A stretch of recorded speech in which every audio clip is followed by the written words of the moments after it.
एकदा एका जंगलातून 5 बेडूक एकसोबत जात होते. चालत असताना त्यातील 3 बेडूक हे एका मोठ्या गड्ड्यात पडतात.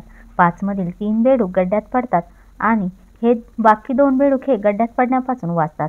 पडलेले तिन्ही बेडूक त्या गड्ड्यातून वरती येण्यासाठी खूप सारे प्रयत्न करतात, पण तो गड्डा खूपच मोठा आणि खोल होता. त्यामुळे त्या गड्ड्यातून बाहेर निघणे एवढे सोपे नव्हते. गड्ड्याच्या वरती 2 बेडूक होते, ते जे गड्ड्यात पडण्यापासून वाचले होते. ते 2 बेडूक गड्ड्यात बघून त्या तिघां बेडकांना म्हणतात की आता तुम्ही तिघं या गड्ड्यातून कधीच बाहेर नाही निघू शकत. हा खूपच मोठा गड्डा आहे, त्यामुळे तुमचे प्रयत्न करणे व्यर्थ आहे. हे ऐकल्यानंतर त्या 3 बेडकांमधील एका बेडकाला वाटते की हे बरोबर बोलत आहे. हा गड्डा खूपच मोठा आहे, आता आम्ही या गड्ड्यातून कधीच निघू शकत नाही. आणि तो बेडूक थोडे प्रयत्न केल्यानंतर हार मानतो आणि त्याच गड्ड्यात एका ठिकाणी जाऊन बसतो. आता बाकी जे 2 बेडूक होते ते अजून पण वरती येण्यासाठी प्रयत्न करत होते. वरती बसलेले 2 बेडूक पुन्हा त्या 2 बेडकांना म्हणतात की तुम्ही जे प्रयत्न करतायत ते व्यर्थ आहे. तुम्ही या गड्ड्यातून कधीच बाहेर नाही निघू शकणार.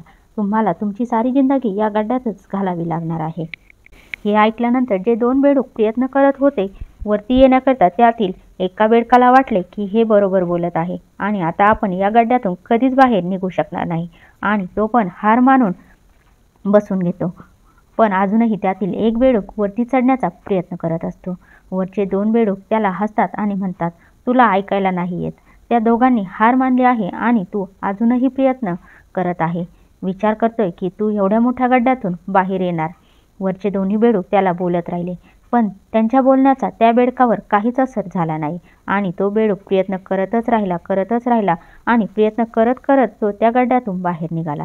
आता त्याला ते सर्व बेडूक बघत होते की हा बाहेर कसा निघाला. आता मी तुम्हाला सांगते की तो बेडूक बाहेर कसा निघाला. तो बेडूक त्या मोठ्या गड्ड्यातून यामुळे बाहेर निघाला की तो बहिरा होता. त्याला काहीच ऐकायला येत नव्हते. तर आपल्याला या गोष्टीतून हे शिकायला मिळते की जर आपण जीवनात काही चांगलं करतो तेव्हा खूप लोक येतात आपल्याला थांबवण्यासाठी आणि बोलण्यासाठी. पण जर आपल्याला आपल्या कामात कामयाबी हवी असेल तर बहिरे बना आणि लोकांच्या बोलण्याचा आपल्यावर काहीच असर होऊ देऊ नका. सगळ्यात मोठा रोग हा आहे की काय म्हणतील लोक.